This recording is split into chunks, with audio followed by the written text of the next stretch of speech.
ಏನಾದ್ರು ಆಗಿದ್ರೆ ಕೊಡ್ಬೇಕು ಬೇಗ. ನಿಮ್ಮ ಸೇಫ್ಟಿ ನಿಮ್ದು ಇರಲಿ. ಬಾಕಿ ಬಾಕಿ ಹುಷಾರ.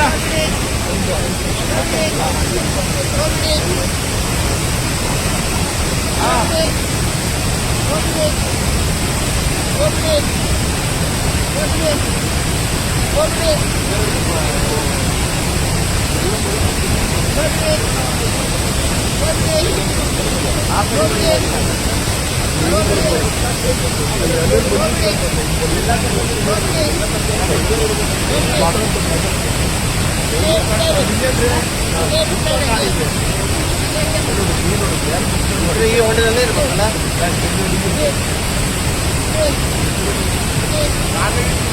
ಅಲ್ಲಿ ಎಷ್ಟು ಒಳಗಿದೆ?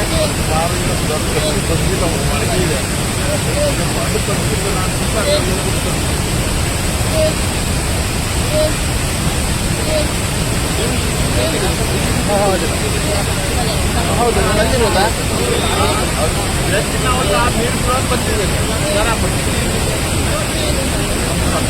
ಇಲ್ಲಿ ಬರ್ಲಿಕ್ಕೆ ಆಗೋದಿಲ್ಲ ಅಲ್ಲ, ಇಲ್ಲಿ ಬರ್ಲಿಕ್ಕೆ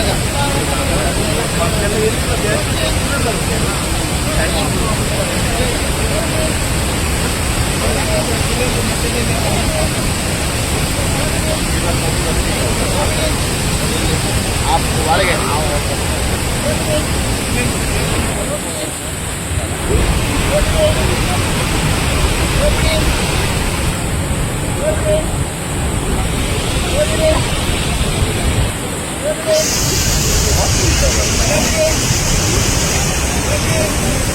ಇಲ್ಲ, ಅವರು ಕರೆಕ್ಟ್ ಸಪೋರ್ಟಿವ್ ಆಗಿ ಹೇಳ್ತಿದ್ದಾರೆ. ಕುಡಿಯಿದೆ ಅಲ್ಲಿ ಹೋಗ್ಬೇಕು ಆ ಕಡೆ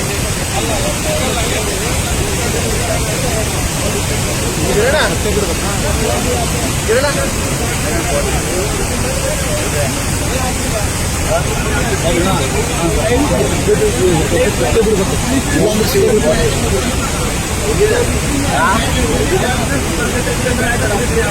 ಇಲ್ಲರ ಆ ಮೂಲೆಗೆ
ಅಲ್ಲಿ ಹೊಡಿತಾ ಅಲ್ಲಿ ಹುಡುಕಿದ್ರೆ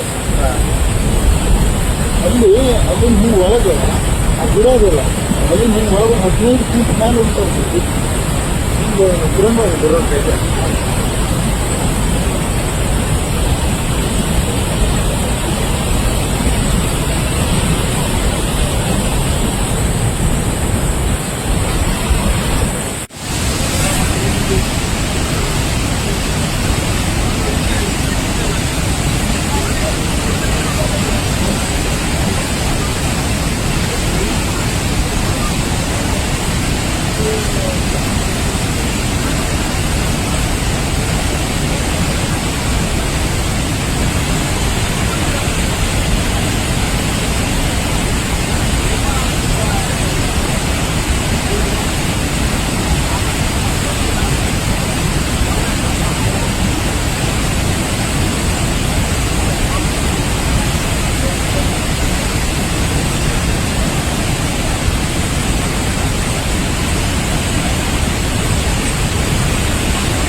ತಾಲೂಕಿನ ಬಂಡಲ್ ಗ್ರಾಮ ಪಂಚಾಯತ್ ವ್ಯಾಪ್ತಿಯ ಬೆಣ್ಣೆಹಳೆ ಫಾಲ್ಸ್ನಲ್ಲಿ ಕಳೆದ ಐದು ದಿನಗಳ ಹಿಂದೆ ಸಿರ್ಸಿ ಫಾರೆಸ್ಟ್ ಕಾಲೇಜಿನ 2 ವಿದ್ಯಾರ್ಥಿಗಳು 4 ಜನ ವಿದ್ಯಾರ್ಥಿಗಳು ಪ್ರವಾಸಕ್ಕೆ ಬಂದಿರ್ತಾರೆ. ಆ ಸಂದರ್ಭದಲ್ಲಿ 2 ಜನ ವಿದ್ಯಾರ್ಥಿಗಳು ನೀರಲ್ಲಿ ಕೊಚ್ಚಿ ಹೋಗಿರ್ತಾರೆ. ಅಂಥ ಸಂದರ್ಭದಲ್ಲೂ ಕೂಡ ಒಬ್ಬ ವಿದ್ಯಾರ್ಥಿ ಮೇಲ್ಗಡೆ ಸೇಫ್ ಆಗಿದ್ದು ಇನ್ನೊಬ್ಬ ವಿದ್ಯಾರ್ಥಿ ಮಿಸ್ಸಿಂಗ್ ಕೆಳಗಡೆ ಹೋಗಿರ್ತಾನೆ. ಆ ಸಂದರ್ಭದಲ್ಲಿ ಈಗ ಎಲ್ಲ ಕಡೆಗೆ ಜಿಲ್ಲಾಡಳಿತಕ್ಕೆ ಮಾಹಿತಿ ಸಿಕ್ಕಿದ ಸಂದರ್ಭದಲ್ಲಿ ಸಿರ್ಸಿಯ ಮಾರಿಕಾಂಬಾ ಲೈಫ್ ಗಾರ್ಡಿನ ಗೋಪಾಲಗೌಡ ಇರ್ಬೋದು, ಅವ್ರ ತಂಡದ ಕಿರಣ್ ಮರಾಠಿ ಇರ್ಬೋದು, ಇವರೆಲ್ಲ ಸತತ 5 ದಿನಗಳ ಕಾಲ ಕೂಡ ಕಾರ್ಯಾಚರಣೆ ಮಾಡ್ತಾರೆ. ಯಾವುದೇ ಒಂದು ಇಕ್ವಿಪ್ಮೆಂಟ್ಸ್ ಇಲ್ಲದೆ ಕೂಡ ಅವ್ರಿಗೆ ಇದನ್ನು ಮಾಡಬೇಕು, ಈ ಬಾಡಿಯನ್ನು ತೆಗೆದುಕೊಡ್ಬೇಕು ಅಂತಕ್ಕಂಥದ್ದು ಅವರ ವಿಚಾರ. ಸತತ 5 ದಿನ ಕಾರ್ಯಾಚರಣೆ ಮಾಡ್ತಾರೆ. ಅದರ ಜೊತೆಯಲ್ಲಿ ಕೂಡ ವಿಶೇಷವಾಗಿ ಮತ್ತು ಇನ್ನೂ ಹೆಚ್ಚಿನ ನೀರಿನಲ್ಲಿ ಹೋಗಲಿಕ್ಕೆ ಎಲ್ಲರೂ ಧೈರ್ಯ ಮಾಡುವಂಥದ್ದು ಆಗೋದಿಲ್ಲ. ಆದರೂ ಕೂಡ ನಮ್ಮ ಮಲ್ಪೆಯ ಈಶ್ವರಣ್ಣವರು ಕೂಡ ಅವರು ಕೂಡ 3 ದಿನಗಳ ಕಾಲ ಸತತ ಕಾರ್ಯಾಚರಣೆ ಮಾಡಿ ಆ ಗುಂಡಿಯಲ್ಲಿ ಏನು ನೀರಿನ ರಭಸವನ್ನಿದೆಯೋ ಆ ನೀರಿನಲ್ಲೂ ಕೂಡ ಸುಮಾರು 1 ಗಂಟೆಗಳ ಕಾಲ ನೀರಿನಲ್ಲೂ ಕೂಡ ಕಾರ್ಯಾಚರಣೆ ಮಾಡಿದ್ದಾರೆ. ಹಾಗೂ ಬಾಡಿಯಲ್ಲಿ ಇಲ್ಲ ಅನ್ನುವಂಥದ್ದು ಮೆಸೇಜ್ ಕೂಡ ನಮಗೆ ಕೊಟ್ಟಾದ ನಂತರ ಕೆಳಗಡೆ ನೋಡಾಯಿತು. ಅದರ ಜೊತೆಯಲ್ಲಿ NDRF ಟೀಮ್ನವರು ಕೂಡ 2 ದಿನಗಳಿಂದ ನಿರಂತರವಾಗಿ ಕಾರ್ಯಾಚರಣೆ ಮಾಡಿದ್ದಾರೆ.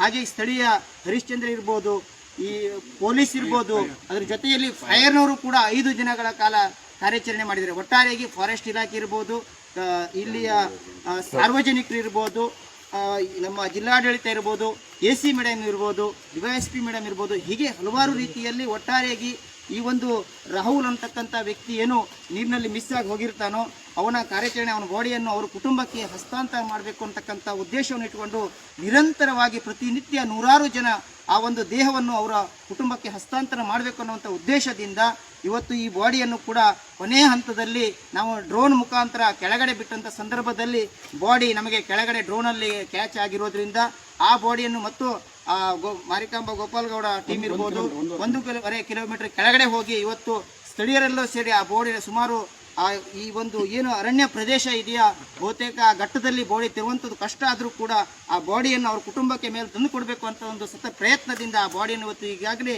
ಆಂಬುಲೆನ್ಸ್ ಹತ್ರ ತಂದಿದ್ದಾರೆ. ಇನ್ನೊಂದು ಬಹಳ ಮುಖ್ಯವಾಗಿ ನಾನು ಈ ಸಂದರ್ಭ ಹೇಳುವುದು, ನಾವು ಹುಟ್ಟು ಸಾವು ಖಚಿತ, ಆದರೆ ನಾವು ಇನ್ನೂ ಯಾರೇ ಒಂದು ಪ್ರವಾಸಕ್ಕೆ ಬರೋ ಸಂದರ್ಭದಲ್ಲಿ ಇಂಥ ಮಳೆಗಾಲದಲ್ಲಿ ದಯವಿಟ್ಟು ಯಾರೂ ಕೂಡ ಬರಬಾರ್ದಂತ ನಾನೊಬ್ಬ ಸ್ಥಳೀಯ ಗ್ರಾಮ ಪಂಚಾಯತ್ ಅಧ್ಯಕ್ಷನಾಗಿ ನಿಮ್ಮಲ್ಲಿ ವಿನಂತಿ ಮಾಡಿಕೊಳ್ತೇನೆ. ಈ ಸಂದರ್ಭದಲ್ಲಿ ಎಲ್ರಿಗೂ ನಮಸ್ಕಾರ. ನಾನು ನಿಮ್ಮ ಪ್ರೀತಿ ಈಶ್ವರ್. ಸ್ನೇಹಿತರೆ, ಇವತ್ತು 5 ದಿನ ಇದೇ ಬೆಣ್ಣೆ ಹೊಳೆಗೆ ಬಿದ್ದು ಸುಮಾರು 5 ದಿನದ ಹುಡುಕಾಟಕ್ಕೆ ಸುಮಾರು ನಮ್ಮ ಜಿಲ್ಲಾ ಪಂಚಾಯತ್ನ ಅಧ್ಯಕ್ಷರಾದ ಇವರು ಗ್ರಾಮ ಪಂಚಾಯತ್ ಅಧ್ಯಕ್ಷರಾದ ದೇವರಾಜ್ ಮರಾಠಿ ಅವರು ಹಾಗೂ ಇಲ್ಲಿನ ಒಂದು ಫೈರ್ ಬ್ರಿಗೇಡ್ ಆಗಲಿ ಅಥವಾ ಇಲ್ಲಿನ ಒಂದು ಪೊಲೀಸ್ ಡಿಪಾರ್ಟ್ಮೆಂಟ್ ಆಗಲಿ ಹಾಗೂ ಫಾರೆಸ್ಟ್ ಡಿಪಾರ್ಟ್ಮೆಂಟ್ ಆಗಲಿ ಹಾಗೂ ನಮ್ಮ ಮಾರಿಕಾಂಬಾ ಲೈಫ್ ಗಾರ್ಡ್ನ ಆಪದ್ಬಂಧವರಾದ ಅಧ್ಯಕ್ಷರಾದ ಗೋಪಾಲ್ ಅವರು ಅವರ ಟೀಮನ್ನು ಕರ್ಕೊಂಡು ಬಂದು, ಅದಲ್ಲದೆ ದಾಂಡೇಲಿನ ಒಂದು ಟೀಮು, ಅದಲ್ಲದೆ ಇಲ್ಲೇ ಸ್ಥಳೀಯರೆಲ್ಲ ಟೀಮು, ಅದಲ್ಲದೆ ಈ ಶಾಲೆಯ ಕಾಲೇಜ್, ಅದಲ್ಲದೆ ಪ್ರಮುಖವಾಗಿ ನಮಗೆ NDRFನ ಟೀಮ್ನ ಮುಖಾಂತರ ಎಲ್ಲ ಸೇರಿ ಒಗ್ಗಟ್ಟಾಗಿ ಜಂಟಿಯಾಗಿ ನಾವೊಂದು ಇವತ್ತು ಕೆಲಸ ಮಾಡಿದ್ದೆ ಅಂದ್ರೆ ಅದು ನಮ್ಮ ಕರ್ತವ್ಯ ಅಂತ ನಮ್ಮ ಕೆಲಸ ಅಲ್ಲ, ಕರ್ತವ್ಯ. ಅದಲ್ಲದೆ ಇವತ್ತು ಎಲ್ಲರ ದೇವದೇವರ ಆಶೀರ್ವಾದ ಆಗಿರ್ಬೋದು, ಈ ವನದೇವತೆ ಆಶೀರ್ವಾದ ಇರ್ಬೋದು. ಇವತ್ತು ನಮಗೆ ಆ ಗುಂಡಿಯಿಂದ ಸುಮಾರು ಒಂದು 200 ಮೀಟರ್ ದೂರದಲ್ಲಿ ನಮಗೆ 300 ಮೀಟರ್ ದೂರದಲ್ಲಿ ಆ ದೇಹ ಡಿಕಂಪೋಸ್ ಆಗಿ ಸಿಗುತ್ತೆ. ಇದಕ್ಕೆ ಎಲ್ಲರೂ ಒಂದು ಆಶೀರ್ವಾದ ಫಲ ಅಂತ ಹೇಳ್ತೀನಿ. ಇನ್ನು ಮುಂದೆ ಯಾರು ಸಹ ಸ್ಟೇಷನ್ಗೆ ಬರುವಾಗ, ಇಂಥ ಒಂದು ಪ್ರವಾಸಕ್ಕೆ ಬರುವಾಗ ಎಲ್ಲರೂ ಜಾಗೃತೆಯಿಂದಿರಿ. ಒಂದ್ಸಲ ಹೋದ ಪ್ರಾಣ ಮತ್ತೊಂದ್ಸಲ ಬರಲ್ಲ. ದಯವಿಟ್ಟು ಎಲ್ಲ ತಾಯಂದಿರು ಹಾಗೆಲ್ಲ ಪ್ರಾಧ್ಯಾಪಕರು ಸಹ ಸುರಕ್ಷಿತವಾಗಿ ತಮ್ಮ ಒಂದು ಸಹಪಾಠಿ ಮಕ್ಕಳನ್ನು ಸುರಕ್ಷಿತವಾಗಿ ಇರಿ ಅಂತ ಎಲ್ರಿಗೂ ನಾನು ಕೈ ಮುಗಿದು ಹೇಳ್ತಾ ಇದ್ದೀನಿ.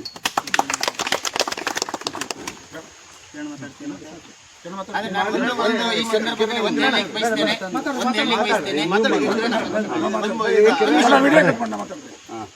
ನಿಮಗೊಂದು